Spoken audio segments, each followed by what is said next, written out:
नमस्कार, मैं शबनम और आप देख रहे हैं जनता की आवाज। इस समय आपको बता दें कि करनाल के अंदर मौजूद है और करनाल के अंदर H&M के जो कर्मचारी है उन्होंने हड़ताल जारी की हुई है। आपको बता दें कि 6 दिन हो जाते हैं प्रदर्शन किया हुआ है और ये देख सकते हैं कि भारी संख्या में जो है कर्मचारी धरने पर बैठ चुके हैं। NHM के कर्मचारी जो है अपनी मांगों को लेकर लगातार प्रदर्शन कर रहे हैं, लेकिन उनकी मांगे नहीं मानी जा रही है। बातचीत भी जरूर करेंगे और आपको बता दें कि पूरे हरियाणा के अंदर इस तरह के प्रदर्शन हो रहे हैं, हड़ताल जो है वो जारी है। तो बातचीत करते हैं। जी मैम, 6 दिन हो जाते हैं आप हड़ताल पर बैठे हो, तो कोई फरमान नहीं जारी हुआ सरकार की तरफ से? नमस्कार, मैं नेशनल हेल्थ मिशन करनाल से आपको नेशनल हेल्थ मिशन करनाल से क्योंकि हमारी जो टीम है, डेलीगेशन की टीम है, उनसे कल वार्ता के लिए उनको बुलाया गया, परंतु वो वार्ता पूर्णतः विफल रही। क्योंकि हमारी मांग ये है कि जो भी कुछ आपने देना है, अगर आपकी नीयत साफ है तो उसको लिखित में देने में क्या हर्ज है। अगर आप कुछ देना चाहते हैं उसको लिखित में दो, एक डेट फिक्स करो। हर एक चीज की एक डेट फिक्स कर दी जाती है। आप बता दो कि इस डेट से आपको ये दिया जा रहा है। हमें शौक नहीं है यहाँ पे दरियों पर बैठने का, परंतु उन्होंने लिखित में देने के लिए मना कर दिया। अब जो है आएगा प्रेशर कि आपको हो सकता है टर्मिनेट कर दिया जाए, हो सकता है कि और ड्यूटी से एब्सेंट माना जाए, या और तरह के कई आरोप है जो लगाए जाएंगे कर्मचारियों पर। परंतु आपके मंच के माध्यम से मैं ये कहना चाहूंगी कि हम सबसे ज्यादा प्रताड़ित इस समय खुद है। स्वास्थ्य विभाग के जो हम कर्मचारी, हम ज्यादा बीमार हैं, बाकियों की हम सेवा कैसे करेंगे? मैम, बीमार कैसे हैं आप तो खुद ही सेवा करते हो जनता की, और जो है आप बता रहे हो कि 75% काम जो है यही कर्मचारी जो है वो अपनी सेवाएं दे रहे हैं। मैडम, बीमार इस तरह से है कि हर एक पर्सन जो भी काम कर रहा है वो सैलरी लेता है। आप भी सैलरी लेते होंगे। सिर्फ हमारा NHM एक ऐसा है जो 2 किश्तों में सैलरी लेता है, एक स्टेट का पार्ट, एक NHM का पार्ट। एक पार्ट आ जाएगा, दूसरे का पता ही नहीं है। मतलब महीने के बाद आपके हाथ का आ रही है सैलरी 10,000 12,000, जो 10-12 हजार आने हैं वो 3 महीने बाद आएंगे। अब जिसने EMI ले रखी है, हाउसिंग लोन चल रहा है, वो कैसे पूरा करेगा? स्कूल में बच्चों को कैसे भेजेगा दूसरे महीने? अब तो स्कूलों ने भी ट्रेंड बना दिया है कि 3 महीने की इकट्ठी फीस ली जाएगी। बताओ कैसे करेंगे? तो बीमार नहीं हुए तो और क्या हुआ? मैम, आपका नाम? इंदु खुराना। जी मैम, आप धरने पर बैठे तो जनता की भी मुश्किलें बढ़ने वाली है। मैं सबसे पहले धन्यवाद करूंगी जनता की आवाज न्यूज चैनल का, जो हमारे बीच आए और आपने हमारे लिए समय निकाला। तो हमारी जो है मैडम प्रॉब्लम काफी सालों से चली आ रही है, लगभग 27-28 सालों से चल रही है। हम NHM में कार्यरत हैं। हमारी सैलरी 2 हेड से आती है, सेंट्रल गवर्नमेंट से और स्टेट गवर्नमेंट से। उस सैलरी को हमें 2 टूक करके दिया जाता है, जिसमें हमारा घर भी ढंग से चलता नहीं है। आज तक सरकार की तरफ से हमें रोटी कपड़ा तो प्रोवाइड हो गया है, चलो जैसे कि इस तरह कर ले, लेकिन मकान के मालिक आज तक नहीं बन पाए, क्योंकि हमें उस पर लोन भी प्रोवाइड नहीं हो पाता। हमारे लोन भी नहीं हो पाते हैं, हमें लोन की किस्तें भी नहीं भरी जाती है। तो सरकार से हम बार बार गुहार लगाए जा रहे हैं कि हमें पक्का करा जाए, पक्का करा जाए।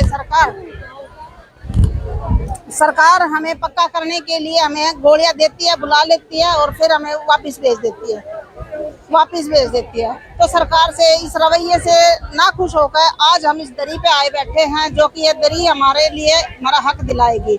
इस दरी पे हम जब तक रहेंगे, जब तक सरकार हमारी मांग पूरी नहीं करती और इस तरह से हम हरासमेंट होते रहेंगे, हमारा शोषण होता रहेगा, तो हम इस देश की जनता है, इस देश की जनता ने सरकार को बनाया है, कमल का फूल खिलाया है। तो हम सरकार से चाहते हैं कि सरकार हमारी मांग को जल्द से जल्द पूरा करे। नहीं तो हमें आज 6ठा दिन हो गया है इसके दरी पे बैठे हुए हैं। हम भी चाहते हैं AC में रहें, कूलर के आगे रहें, कहीं भी ऐसी जगह में बैठे जहां हमें गर्मी में इस तपती धूप में कौन आना चाहता है मैडम?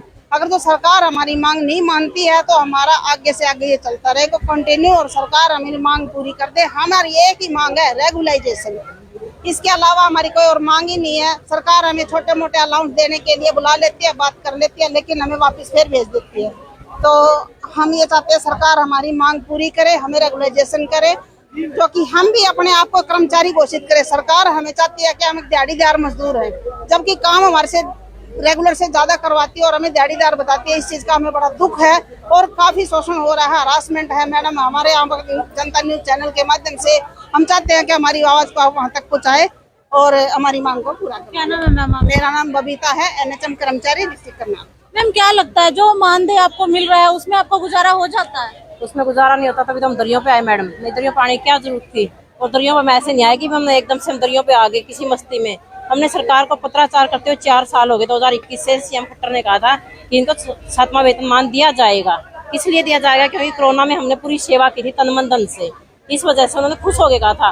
लेकिन सीएम की बात का भी कोई मान नहीं रखा और 4 साल से हम पत्राचार कर रहे हैं, मीटिंगें कर रहे हैं, सिर्फ आश्वासन पे आश्वासन, तारीख पे तारीख यही मिल रही है। और ये धरती इस दरिया बैठने से पहले भी हमने संडे को हमारा दिन होता है, कोई कामकाजी दिन नहीं होता, वर्किंग डे नहीं होता, तो भी हमने सीएम आवास का घेराव किया था। उसमें भी पब्लिक को कोई परेशानी नहीं हुई थी। हमने अपनी छुट्टी खराब की थी सरकार को जताने के लिए कि हम आपसे रुष्ट हैं, आपसे नाराज हैं, इसलिए आप हमारी मांगे सुनो। उसका भी सरकार पे कोई असर नहीं हुआ। फिर हमने सोमवार को 2 घंटे स्ट्राइक की, 2 घंटे बाद फिर हमने अपना काम वापस किया आके, तो भी सरकार के ऊपर कोई जू नहीं रहेंगी। मजबूरन होके हमें दरी पे आना बैठा। हम सेवा करने के लिए आते हैं और सेवा करके ही खुश हैं। हम बिल्कुल भी खुश नहीं हैं कि हमारी वजह से आम जनता सफर करे, लेकिन सरकार जिम्मेवार है इस चीज के लिए, क्योंकि सरकार को हम बार-बार अल्टीमेटम दे रहे हैं, पत्रों पत्र लिख रहे हैं, मीटिंग पे मीटिंग कर रहे हैं। और सांकेतिक उसको संडे को धरना भी दिया हमने, सीएम उसका घेराव भी किया। अगर सरकार चाहती तो, अगर भाई आम जनता परेशान ना हो तो हमारी मांगे सुन सकती थी। और मांगे कोई भी नाजायज नहीं है, सभी मांगे जायज है। जब हम काम समान से भी ज्यादा कर रहे हैं, रेगुलर से भी ज्यादा कर रहे हैं, तो क्या हम उनके समान वेतन पाने का हक नहीं है?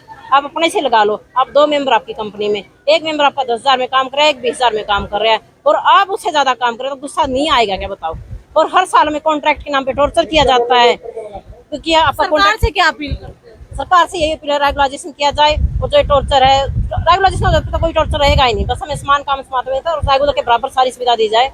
जो भी एक्सग्रेशिया पॉलिसी है, जो भी अगर किसी कर्मचारी की डेथ हो जाती है तो उसके बाद उसको कुछ भी नहीं मिलता, ना उसके बच्चों को नौकरी मिलती है, तो ये सारी चीजें हमें समान काम समान वेतन दिया जाए। आपका नाम? सुमन एनम, स्कूल हेल्थ प्रधान। जी सर, कच्चे कर्मचारियों को पक्का करने की मांग लेके चल रहे हो आप, जो सेवाएं आपने देनी थी, क्या कुछ काम रहता है? कौन कौन से कर्मचारी है? देखिए, स्वास्थ्य विभाग में 70% कर्मचारी जो है NHM के अंतर्गत कार्यरत हैं। इसमें डॉक्टर से लेकर क्लास 4 तक हैं, 100 से भी ज्यादा कैटेगरी हैं। इसमें मुख्य कैटेगरी हमारी ANM, GNM, CHO, staff nurse, LT, pharmacist और अन्य कैटेगरी हैं। और अभी मैं बताता हूँ आपको सरकार ने हमारे साथ क्या किया। हमारे को हमारी सैलरी रोक दी 2-3 महीने के लिए। चलो कोई नहीं, सैलरी आ जाएगी, जैसे तैसे करके हम अपना गुजारा चला रहे। तो इसी दौरान सरकार ने पिछले महीने एक लेटर जारी किया, सर्विस बाय लॉ जो 2018 में हमारे को मिले थे उनको फ्रीज करने का लेटर जारी कर दिया, जिसकी प्रतियां आज हमारे कर्मचारियों के हाथ में है, जिनको आज हम जलाएंगे और सरकार का विरोध दर्ज कराएंगे। आपके चैनल के माध्यम से मैं बताना चाहता हूं, हमारे NHM कर्मचारियों को 27 साल कार्य करते हो गए।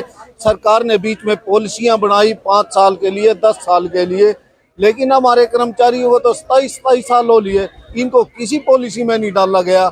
ये इसलिए हम सरकार की घोर निंदा करते हैं और इसके साथ सरकार को चेताना भी चाहते हैं, या तो जल्द से जल्द संज्ञान ले ले, नहीं हम संघर्ष को तेज करेंगे।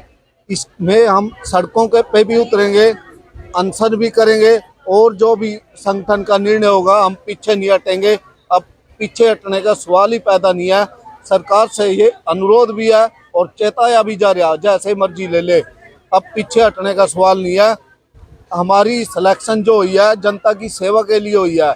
हमारे को 5-6 साल हो गए अपनी आवाज उठाते हुए, पत्रों के माध्यम से अधिकारियों से मिले, इनके MP MLA के हमने ज्ञापन दिए, मीटिंगें भी की, आश्वासन के सिवाय हमारे को कुछ नहीं मिला। लेकिन अब हद हो चुकी है और हम सड़क पे हैं, दरी पे हैं। अब सरकार की मर्जी है, कब तक हमें दरी पे रखना चाहती है, कब हमसे काम लेना चाहती है। मैं संजीव कुमार, जिला प्रधान NHM कर्मचारी। जी सर, अब आने वाले विधानसभा चुनाव में भी इसका असर पड़ेगा? मैडम, पूरे 22 के 22 जिलों में NHM कर्मचारी स्ट्राइक पे हैं और जिला मुख्यालय भी हमारा स्ट्राइक पे बैठा है। अगर सरकार समय रहते हमारी मांगों को पूरा नहीं करती तो इसका 100 के 100% असर आने वाले विधानसभा चुनाव में सरकार के ऊपर पड़ेगा। मैडम, मैं आपको बताना चाहता हूँ, कोविड-19 के अंदर जब पूरा हिंदुस्तान अपने घरों में कैद था तो हॉस्पिटल से लेकर NHM कर्मचारियों ने शमशान घाट तक NHM कर्मचारी ही थे जो लाशों को भी फूंक रहे थे और हॉस्पिटल में ट्रीटमेंट भी कर रहे थे। और तब सरकार ने हमारे को कोरोना योद्धा का एक टैग दिया था, ये कोरोना योद्धा हैं और फूलों की बारिश की थी। आज हम वही तो कोरोना योद्धा हैं जो सरकार हमारे को दरी पे बिठाने के लिए मजबूर कर रही है। और उस समय तो आपका सम्मान किया गया था, अब जो है सरकार का ध्यान नहीं जा रहा आपकी ओर। कोविड-19 के बाद ही तत्कालीन मुख्यमंत्री ने 2 नवंबर 2021 को हमारे को 7th पे देने की घोषणा की थी। आज तक उस मुख्यमंत्री की घोषणा पर भी सरकार ने किसी ने भी कोई अमल नहीं किया। उसीलिए तो आज हम यहाँ बैठे हैं। एक सरकार का मुखिया जब घोषणा करता है तो वो तो अमल में लाई जानी चाहिए ना उसी टाइम, तो कर्मचारियों को उसका फायदा मिलना चाहिए था। सर दिक्कत है कर्मचारियों को नहीं है, आमजन को भी है। नहीं, कर्मचारियों को भी हम नहीं चाहते हड़ताल, शोक नहीं, मजबूरी है। अगर सरकार हमारी मांगों को जल्दी मांग लेती है तो हम अपनी स्ट्राइक को कॉल ऑफ कर लेंगे। तो हमारे से सरकार से हमारी तो ये रिक्वेस्ट है, भाई जल्दी से जल्दी हमारी मांगों को पूरे करें। संज्ञान लेना चाहिए, सरकार को संज्ञान लेना चाहिए। अदरवाइज ये आज तो हमने ये 2 तारीख तक स्ट्राइक अपने को बढ़ा रखा है, फिर इसको अनिश्चितकालीन में तब्दील करेंगे हम। प्रतियाएं भी जलाई जाएंगी। आज जो फरमान जारी किया है एफडी महोदय ने, आज उसके सारे कर्मचारी प्रतिक्रिया जलाएंगे। तो भाई जो फरमान जारी किया है उसकी जो है प्रतियां यहाँ पर जलाई जाएगी और देख सकते हैं कि किस तरह से जो है हड़ताल जारी है। ये तस्वीरें आपको करनाल से दिखाई जा रही थी जहाँ पर एनएचएम के जो कर्मचारी है वो हड़ताल पर है। और आपको बता दें कि ये जो प्रदर्शन है यही पर नहीं है, पूरे हरियाणा में इसी तरह से इनका प्रदर्शन जारी है। वीडियो को शेयर जरूर करते रहिए और कमेंट में अपनी राय भी जरूर दीजिएगा।